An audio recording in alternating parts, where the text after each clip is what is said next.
Anupama serial के ऐसे ही daily update सबसे पहले देखने के लिए हमारे चैनल टेली एक्सप्लेन्स को सब्सक्राइब करें। आज के एपिसोड की शुरुआत में शाह परिवार कोठारी हाउस से बाहर निकलता है।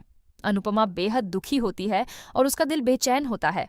उसे आर्यन के दिखने का भ्रम होता है। वह उसके पास जाने लगती है, तभी आर्यन गायब हो जाता है। अनुपमा दुखी हो जाती है। दूसरी तरफ प्रेम फोन पर अनिल से आर्यन के बारे में पूछता है।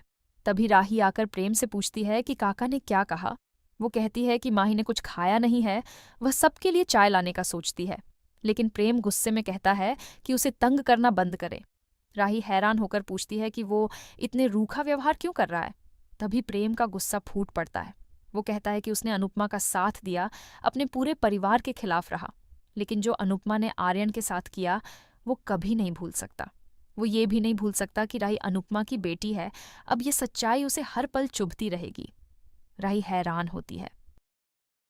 गौतम भी अनुपमा पर इल्जाम लगाता है कि उसने चुप रहकर सिर्फ तमाशा देखने का इंतजार किया। ख्याति गुस्से से कहती है कि अब इस घर में अनुपमा का नाम भी कोई नहीं लेगा। प्रेम ख्याति समर्थन करता है। दूसरी तरफ शाह परिवार गहरे दुख में डूबा होता है और घर आता है। अनुपमा टूट चुकी होती है। तभी लीला कहती है कि इस सब का जिम्मेदार सिर्फ अनुपमा है। अनुपमा सफाई देती है कि उसने आर्यन को नहीं मारा। उसने आर्यन को समझाने की बहुत कोशिश की थी और इसमें उसकी कोई गलती नहीं है। अनुपमा अनुरोध करती है कि कम से कम आप तो मुझे समझिए। लीला गुस्से में कहती है कि तू कितनी भी सफाई दे, लेकिन तेरी वजह से आर्यन की मौत हुई है, तेरी वजह से माही विधवा हुई है और तेरी वजह से राही ने हमेशा के लिए अपना मायका छोड़ दिया है। माही पहले सिर्फ अनाथ थी, लेकिन तेरी वजह से अब वो विधवा हो गई है। अनुपमा स्तब्ध रह जाती है। दूसरी तरफ ख्याति आर्यन की तस्वीर देखकर दुखी होती है। राही ख्याति को समझाने की कोशिश करती है, लेकिन ख्याति उसे धक्का दे देती है और कहती है कि प्रेम तुमसे शादी नहीं करता तो आज ये दिन नहीं देखना पड़ता। तुम अनुपमा की बेटी हो, इसलिए तुम भी आर्यन की मौत की जिम्मेदार हो। राही उसे तर्क से सोचने को कहती है, लेकिन ख्याति कहती है कि मुझे कुछ नहीं पता कि क्या सही है, लेकिन मैं जब भी तुम्हारा चेहरा देखती हूँ तो मुझे मेरे बेटे की कातिल का चेहरा दिखाई देता है। ख्याति उसे वहां से चले जाने को कहती है। वह चिल्लाने लग जाती है। तभी पराग आकर ख्याति को संभालता है और राही को जाने के लिए अनुरोध करता है। राही दुखी होकर चली जाती है। ख्याति फूट फूट कर रो पड़ती है। दूसरी तरफ राघव बोलता है कि अनुपमा ने चुप रहकर कुछ गलत नहीं किया। उसने सिर्फ इसलिए इंतजार किया क्योंकि आर्यन ने वादा किया था कि वो खुद सब सच बताएगा। लेकिन तभी तोशु ताना मारता है कि अनुपमा राघव की बातों में आ गई थी। पाखी कहती है कि अनुपमा ने हमेशा हर बात को शोर मचाकर सबको बताया है, लेकिन आज जब सबके सामने सच बोलना चाहिए था तब इन्होंने कुछ नहीं बोला। लीला राघव पर भड़कती है और उसे घर से निकल जाने को कहती है। राघव दुखी होकर कहता है कि उसने अनुपमा को पहले ही बहुत दर्द दिया है, अब वह उसे कोई दुख नहीं देना चाहता। राघव वहां से जाने का फैसला करता है। राघव अनुपमा से कहता है कि अगर अनुपमा को कभी जरूरत पड़ी तो वो हमेशा उसके साथ खड़ा रहेगा। राघव जाने लगता है और जाते हुए याद करता है कि किस तरह अनुपमा ने उसकी जान बचाई थी और मोहल्ले वालों से बचाया था। राघव के जाने के बाद सब अनुपमा टूट पड़ते हैं। पूरा शाह परिवार भी अनुपमा के खिलाफ हो जाता है। लीला कहती है कि अगर तूने वनराज से तलाक नहीं लिया होता तो आज मेरा पूरा परिवार एक साथ होता और सुखी होता। अनुपमा चौंक जाती है। लीला कहती है कि तू मेरे बेटे और अनुज दोनों को खा गई, तू माही के सुहाग को भी खा गई। तू और तेरे फैसले हमेशा गलत होते हैं। तोशु भी अनुपमा को दोष देता है। अनुपमा बाबूजी से उम्मीद करती है, लेकिन बाबूजी भी कहते हैं कि इस बार तुम गलत थी। जब परी उसका बचाव करती है तो लीला उसे भी डांट देती है। किंजल और बाबूजी दोनों अनुपमा से किनारा कर लेते हैं। लीला ऐलान करती है कि अब कोई भी अनुपमा से बात नहीं करेगा। सभी अंदर जाने लगते हैं। लीला कहती है कि तू माँ नहीं, तू मनहूस है। सभी अंदर चले जाते हैं। अनुपमा बेबस और अकेली हो जाती है। दूसरी तरफ माही आर्यन को इमेजिन करती है और सपने से बाहर आते ही वह टूट जाती है। राही माही को संभालती है। माही अनुपमा को दोष देती है। इधर अनुपमा सभी के कमरे के पास जाकर गिड़गिड़ाने लगती है कि सब उससे नाता न तोड़े, लेकिन कोई भी दरवाजा नहीं खोलता है।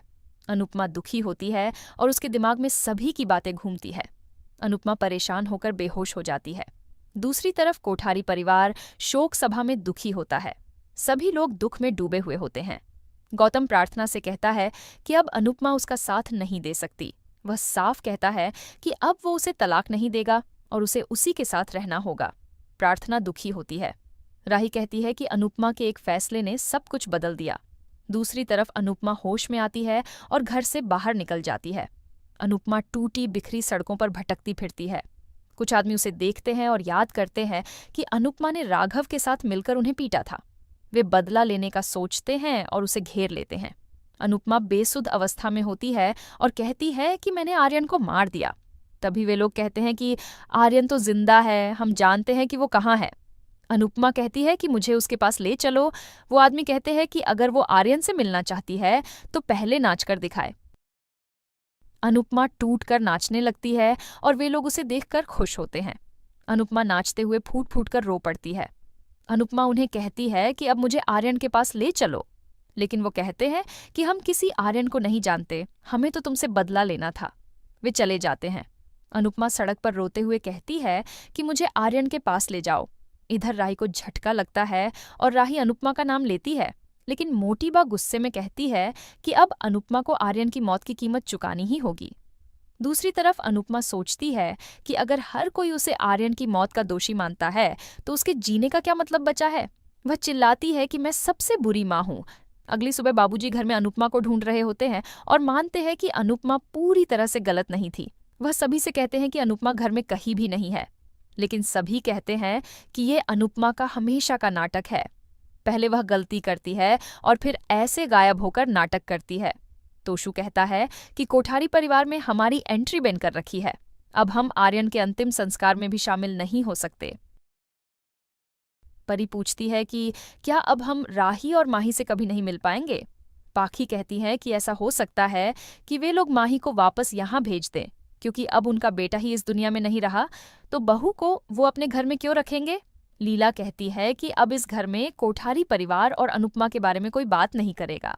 दूसरी तरफ मोटी बा मीता से पूजा करने के लिए पंडित जी से बात करने के लिए कहती है। इसी बीच राही आती है। मोटी बा माही के बारे में पूछती है। राही कहती है कि माही अभी अभी सोई है, आप चिंता मत कीजिए, मैं माही का ध्यान रखूंगी। राही मोटी बा से बात करने की कोशिश करती है, लेकिन मोटी बा उसे रोक देती है और चली जाती है। राही दुखी होती है। गौतम ये सब देखकर खुश होता है और कहता है कि अब माँ के बाद बेटी का भी पत्ता इस घर से कटने वाला है। अनुपमा ने इतनी बेइज्जती के बाद कही किसी नदी में कूदकर जान तो नहीं दे दी। गौतम खुश होता है और सोचता है कि आर्यन चला गया और प्रेम को बित्सन में इंटरेस्ट नहीं है, तो अब सारा कंट्रोल मेरे हाथ में होगा। प्रार्थना भी अनुपमा के बिना अपनी औकात में रहेगी। अब मुझे रोकने वाला कोई नहीं है। दूसरी तरफ परी, अंश और ईशानी अनुपमा को ढूंढ रहे होते हैं। उन्हें पछतावा होता है कि वे अनुपमा की मदद नहीं कर पाए। परी कहती है कि अगर अनुमा की जगह हम भी होते तो हम भी यही करते। अंश को डर होता है कि कहीं अनुपमा खुद को कुछ ना कर ले।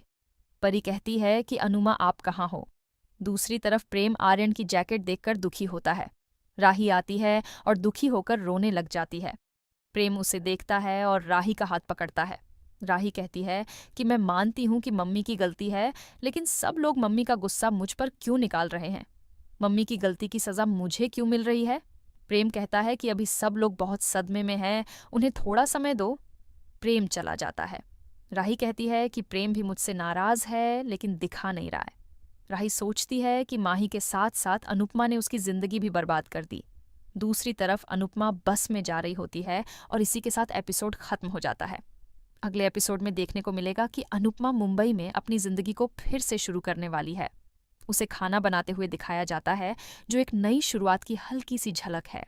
आज का एपिसोड आपको कैसा लगा, हमें कमेंट करके ज़रूर बताएं। साथ ही ऐसे ही डेली अपडेट्स के लिए इस वीडियो को लाइक करें और हमारे चैनल को सब्सक्राइब ज़रूर करें।